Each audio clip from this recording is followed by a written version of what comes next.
Вы простите, что вертикально, но тут очень много полиции. The shot is turned sideways, but we could not help this. There are a great number of police officers. This is a huge building, around 10 floors tall, where coronavirus patients are brought. They reserved this back door for bringing in people who have a fever, taking them through some convoluted path to separate these people from other patients. Only then can you enter the facility where they treat the patients, or those suspected to be coronavirus patients.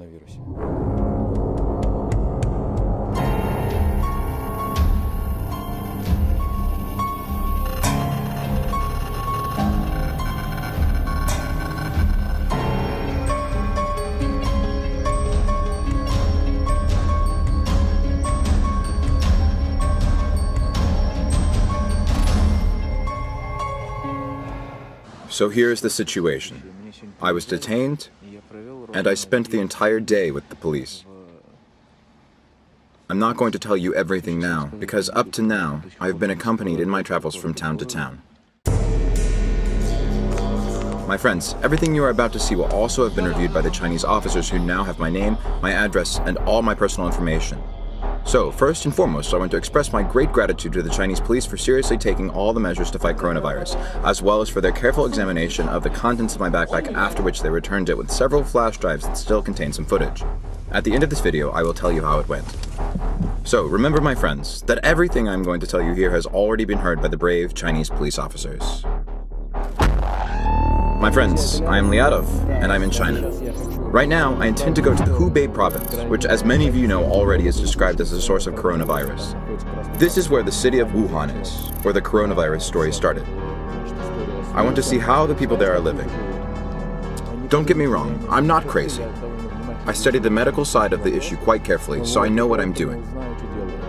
The most difficult part now is not the virus, but the Chinese police.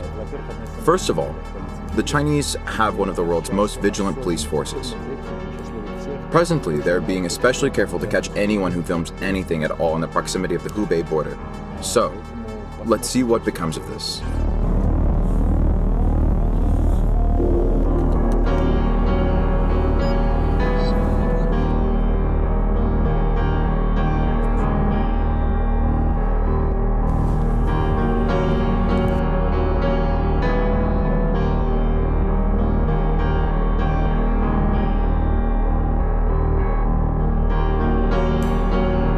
China.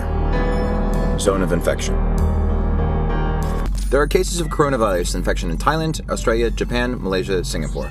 There are already several infected people in other parts of the world, like Europe, France, or Canada, and one person died in America.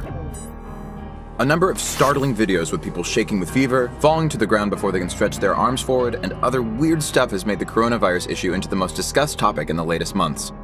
But in reality, the world's media outlets garner attention by showing guys walking around China in cooler bottles, building portable plastic houses, wrapping themselves in diapers or in a bra, rather than trying to figure out if the new virus is actually as dangerous as the sensational news says it is.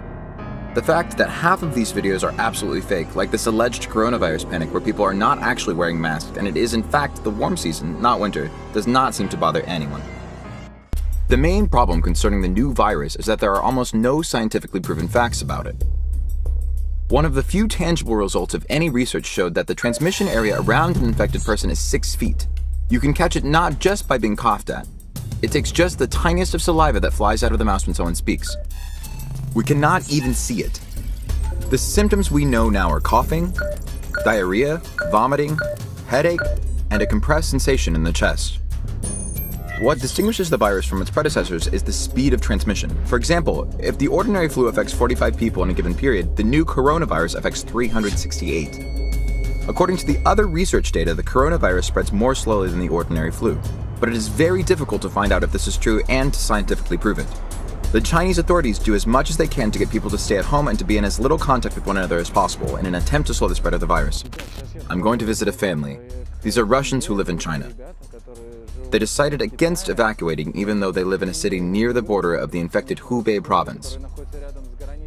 The problem is, I need to get to a different province, but China is doing a lot to prevent people from moving anywhere around the country.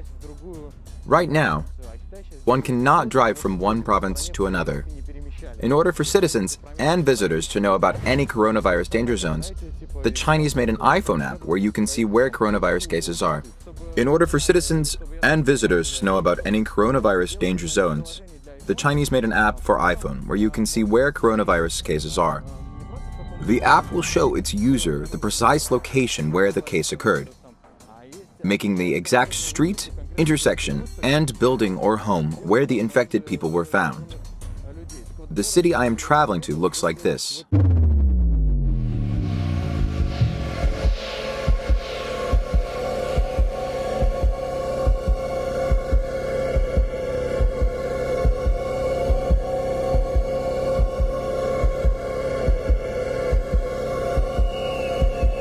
You can still move from one province to another by train. This is because it is easier to control passenger traffic. Before any passenger boards the train, he or she has his body temperature checked, and the passenger is asked if he or she has been to the Hubei province. The closer you get to an infected zone, the fewer people are on the streets. For example, this is how Shanghai looks presently. Its population is twice as big as Moscow, over 24 million. This is the famous downtown Shanghai. These are offices and headquarters of some of the biggest enterprises in the world. So this is one of the busiest spots in the city, with permanently active traffic. But now, we see how this place looks. The roads are empty. Sometimes a few cars go by. The public transportation is functioning. At the same time, there are hardly any people on the street. The Central Park is nearby. This is one of the most popular places among both tourists and locals. Normally, there are a lot of pedestrians there. Now there is absolutely no one.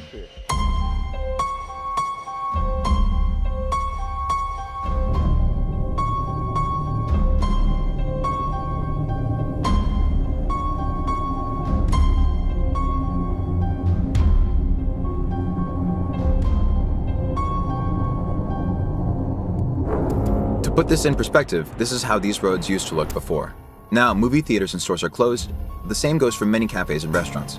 Some places are operating, but I have the impression that only one place out of every 10 or 15 is. Most people come out only because they have to. Here's a traffic controller wearing a mask and goggles. The coronavirus can be transmitted through mucus. It takes just one scratch of an eye to get infected.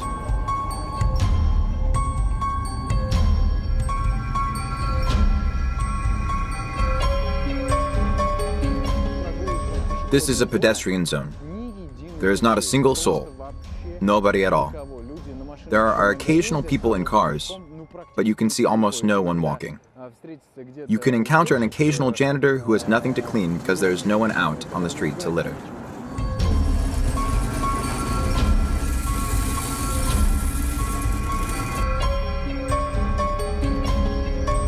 There are non-operating escalators, empty bus stops, and bicycles lying on the ground.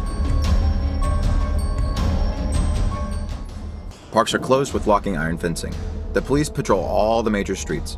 Nobody laughs, smiles, or utters a word unless it is necessary. In some Chinese cities, tents like this have popped up where food is being sold. They're selling cooked food, like chicken, beef, and various other types of meat.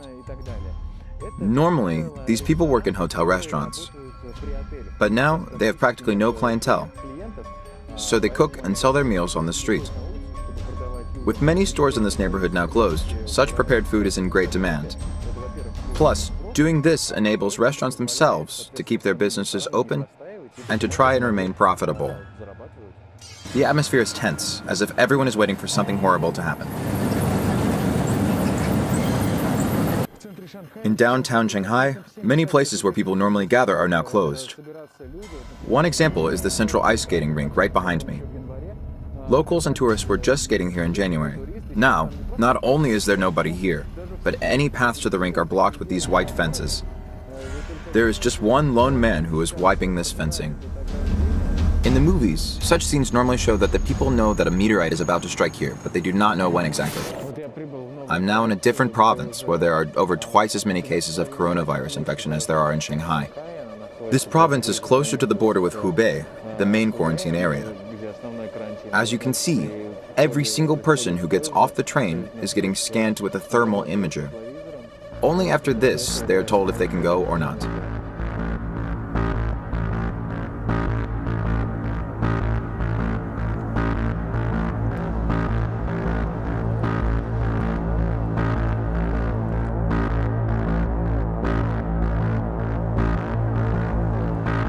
On the street, it is like being transported to Silent Hill.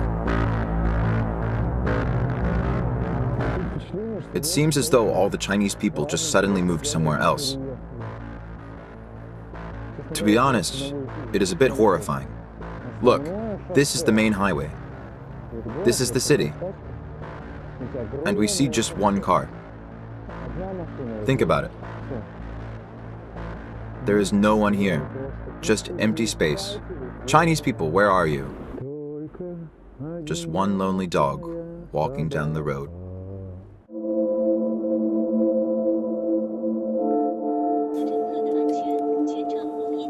He says, what did he say? He says we have to sit in the back. We cannot sit here. He's afraid of the infection. Cab drivers are taking the biggest risks now. This is how a regular cab driver looks in Wuhan itself. He keeps sanitizer and mask in the car, and he looks like he has just arrived from space. I'm going to visit the Russian family I mentioned earlier, but the driver does not drop me off at the entrance. He does not even stop near the building. The most he will do is stop at the edge of the block.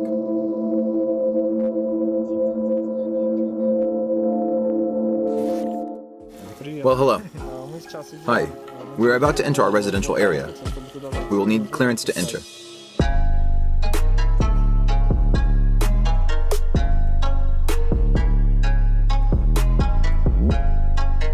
So, in today's situation, you cannot even come home without clearance? No. Seriously.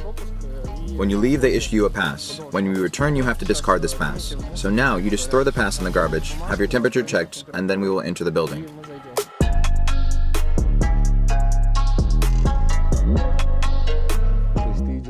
Think about this. You are at your own home's entrance, and suddenly there's a tent with an inspector. Now you must deal with a checkpoint system. Even if you live here, you have to show this ticket each time you leave. It has a stamp on it that proves that you live here. You can only enter if you show it. It's crucial to show this every time entering and exiting. So we have this unique opportunity. I'm tossing this ticket into the trash can. There we go. That's it.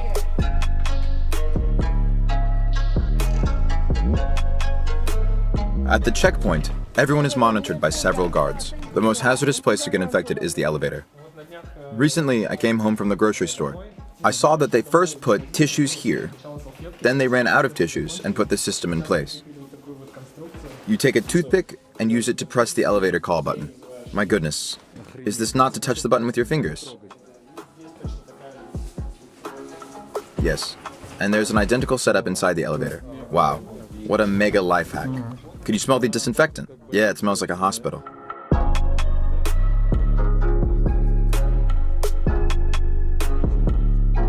This couple moved here from Russia a year ago. Alexei got a job as a basketball coach, Uliana as a teacher of English. At first, their employer paid their rent. Then they started paying themselves. It cost $270 US. Surprisingly, or maybe not, Alexei and Uliana first got the news of the deadly virus in China from Russia. The first I heard about this was from my parents. Yeah. The Chinese did not tell us about it at all. Mom called me and said, "In the news here, they are talking about what is going on in Wuhan." We were like, what is happening here in Wuhan? We do not know anything that is going on here. And then we started reading our local chats. Our parents pressured us as hard as they could, as the television was pressuring them there.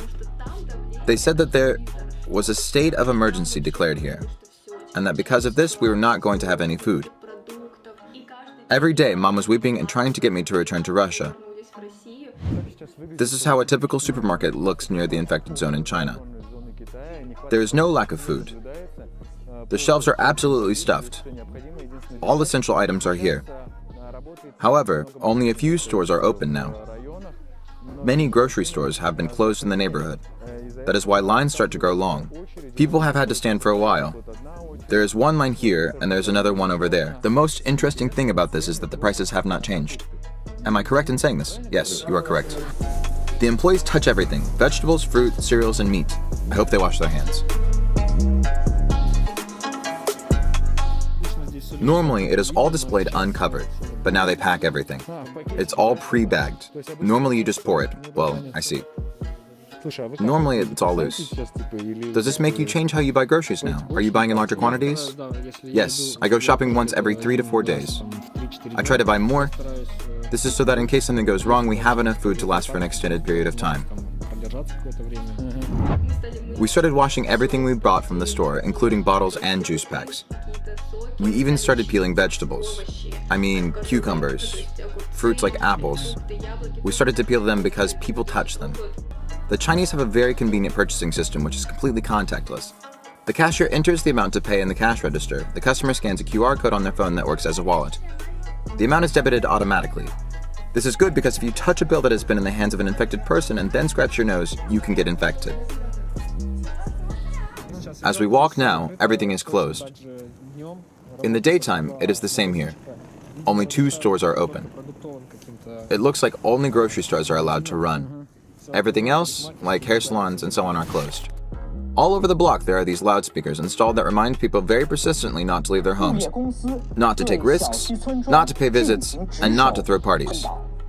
Day after day, the preventative measures get tougher. For example, the day after we left, the number of times one is allowed to leave their building was limited to 3 per week. The system is tougher. Now they only let you out if you can name the apartment owner. They will issue a pass for you to go out only once or twice. Now, Alexei goes shopping alone and he buys as much as he can. Everything is available for any Chinese preference. For example, here is a trough with some water snakes, probably eels. Let me remind you that the coronavirus may have originated from a snake virus. Now that I am next to these guys, I hope these are not the snakes that started this whole mess. Know what I mean? It is commonly reported that the virus originated in the Wuhan market. This version has not been officially confirmed, but seeing the real conditions here does lend a lot of credence to the story. Shanks of meat on a tray that is displayed for sale on the surface of the street is something very common here. They sell pigeons for butchering. Frogs and swimming turtles for dinner are as common as tomatoes for us. They're practically on every second counter. Here, as you can see, this person is gutting a python. And here's some other snakes. Here's something for all you foodies, a sheep's head.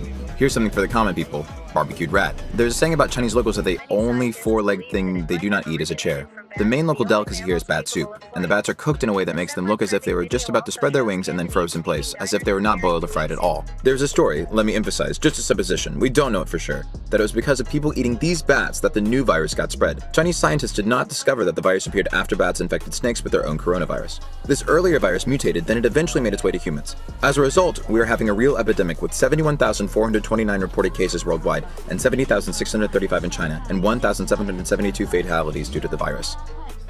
Has this situation frightened you? Of course it has. Damn. Anyway, you see all these videos. Instagram sends more to me every day. We constantly see our friends suddenly leaving for Thailand. And you're like, damn, you just said that you weren't going anywhere. Why did you suddenly change your mind? Of course there's fear. I examine Marcel every day to check his temperature. I always run to get a thermometer. Damn, you worry no matter what. Even though we don't go out, we're still afraid. However, we must make an important point. It is true that we have witnessed 1,000 deaths and about 50,000 cases of infection. Is it true that something really horrible is coming to kill us all? Here are some important statistics to consider. Every year, the regular seasonal flu that every one of us has had kills a surprising 650,000 people. This number is 650 times as many as the new coronavirus everyone is talking about. This data comes from the most reputable organization in the World Health Organization. There is a link to WHO offered below this video. You can check it out for yourself. You may ask, how can somebody die of the flu? All you need is a lot of rest, a week away from school or work, and you're good to go. According to these statistics, most of the 650,000 flu deaths are in cases of people over 75 years old, as well as people in the world's poorest regions, like sub-Saharan Africa, where aspirin and respiratory masks are extremely hard to find. You will hardly find a piece of paper containing a prescription. Some of these people may never have even seen soap to wash their hands with. The most common flu victims are people whose immune system is already weakened by some disease, like diabetes, asthma, or chronic lung disease. For example, if someone who has a renal impediment comes down with the flu, their kidneys can simply fail. I was absolutely stunned to learn that during the most massive flu epidemic, over 550 million people were infected, including some people in the Arctic. This was 1/3 of the total global population at the time. In 1918, it was called Spanish flu. Approximately 50 to 100 million people died. Flu victims' faces would turn blue, they would start coughing up blood, then their lungs filled with fluid as they died. Taking advantage of the technological process of that time, the disease spread extremely rapidly, facilitated by infected people traveling on trains and airships. In some countries, public places were closed for a year. Courts, schools, churches, drama theaters, and movie houses. In one US city, they actually banned shaking hands.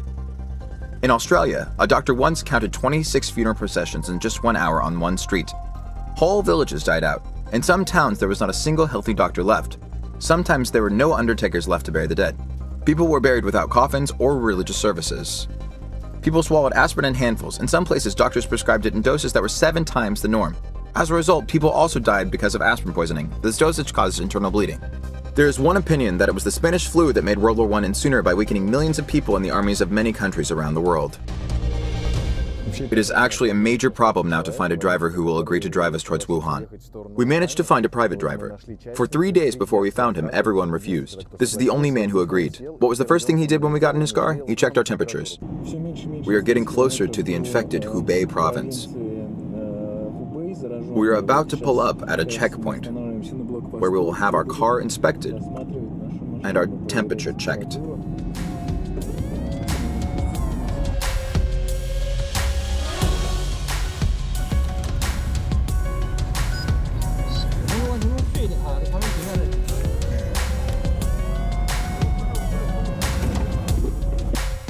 Be careful, they can see you, so...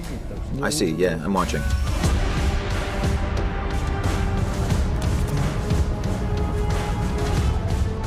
First, they check your temperature, then they order you to pull over. There's going to be something else, some additional inspection. Anyone driving in a car toward the infection zone needs to sign up in a special quarantine app. To avoid long waiting lines, the Chinese guards pilot drones equipped with a large QR code sign. You scan it as you approach the checkpoint and the app gets installed on your phone. At that point, your phone automatically turns into a GPS tracker. If you enter a closed infected zone, they will be able to locate you no matter what you do. Next, cars are sprayed with a water cannon. On the way, you see villages that the residents blocked with big rocks. Here is a whole fence built to keep people out. They fence not only communities, but also private garages, parking lots, and gardens. As we approach the coronavirus epicenter in China, there are more and more limited access zones. Look, here. They stretched a ribbon that people must not pass. A tent is installed where inspectors are sitting. A loudspeaker warns everyone that you are not allowed to cross this line. There is also a squad with a flag that watches people risky behavior.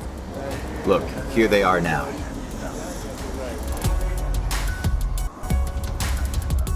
You look at the people don't go, yes? You look that people don't go. Are you watching to make sure people do not go here? Yes. In the smaller cities, there are more people on the streets than there were in Shanghai.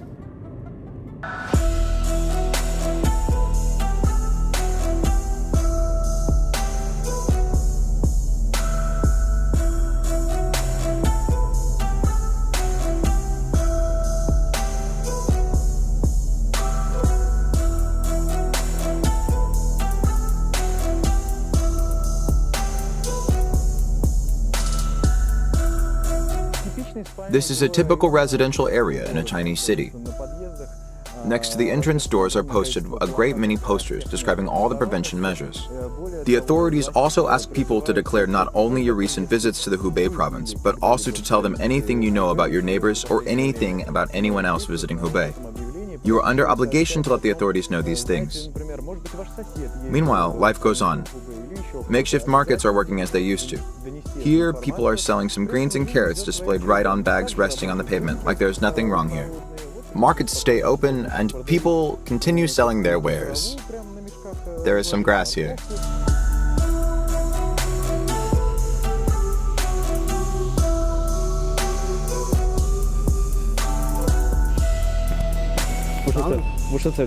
Hi, sir.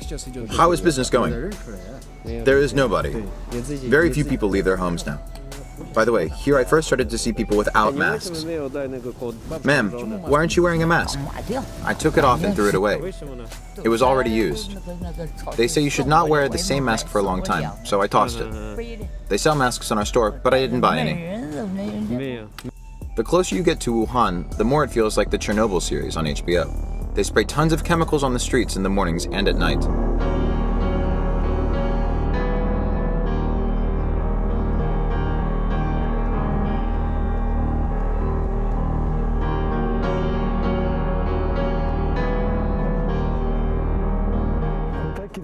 This is how the Chinese services are disinfecting residential areas. This man is wearing a backpack that contains a liquid disinfectant. He is walking and disinfecting every square foot of the sidewalk. Presently, they do this at least 2 times a day.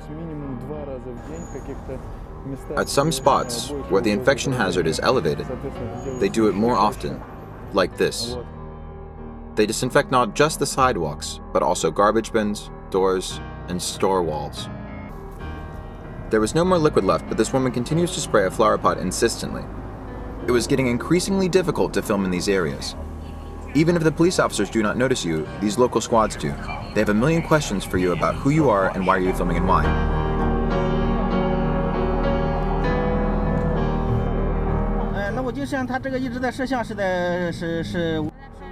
I think he is filming something. I think he is a blogger.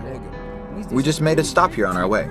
I understand. Please, stay safe. These are very difficult times. Therefore, when I was near hospitals, I tried to get what footage was possible.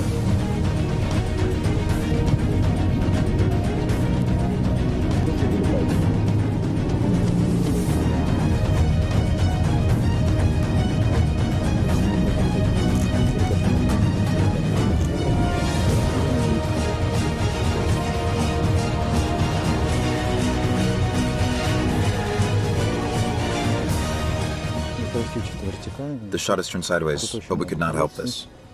There are a great number of police officers. This is a huge building, around 10 floors tall, where coronavirus patients are brought. They reserve this back door for bringing in people who have a fever, taking them through some convoluted path to separate these from the other patients. You need to walk around behind the hospital, then go along some back alleys, and only then can you enter the department where they treat the patients, or those suspected of being coronavirus patients.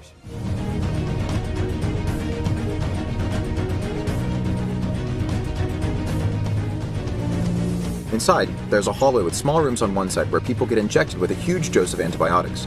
These rooms are on our right. Right here is the place where you can pass the most accurate test, mercury thermometers. I also decided to get checked.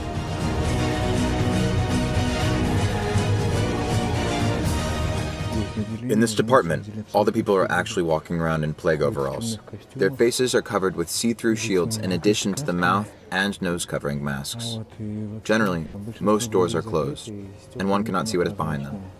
It is very difficult now to find out what is going on inside these hospitals. There are a lot of videos from hallways, like people who died of the coronavirus in zip bags, but it is not possible to find out if these are real. The fact is that in the first days of the outbreak, the pressure was enormous. Nurses were driven to hysteria because of the stress.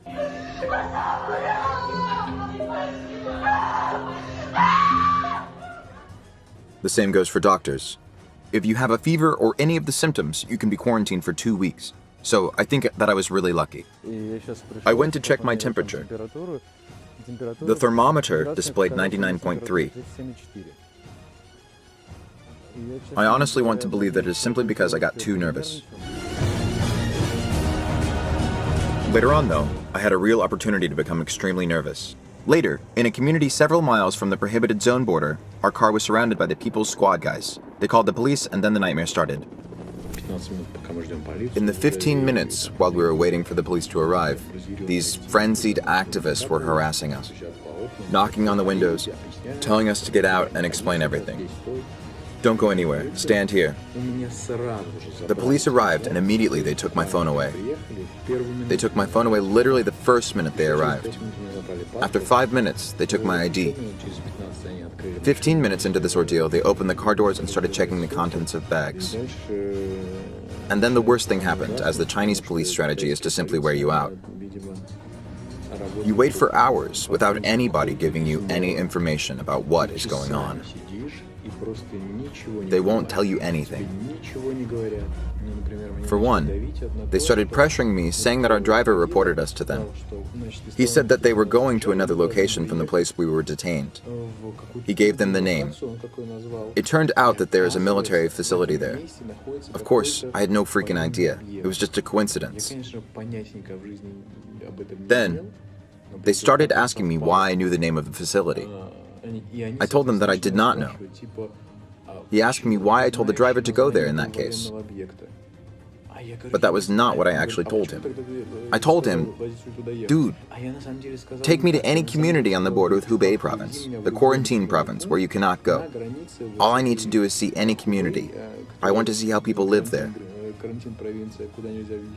So, can you imagine this? Right. Some strange dude comes and is going to film a military facility?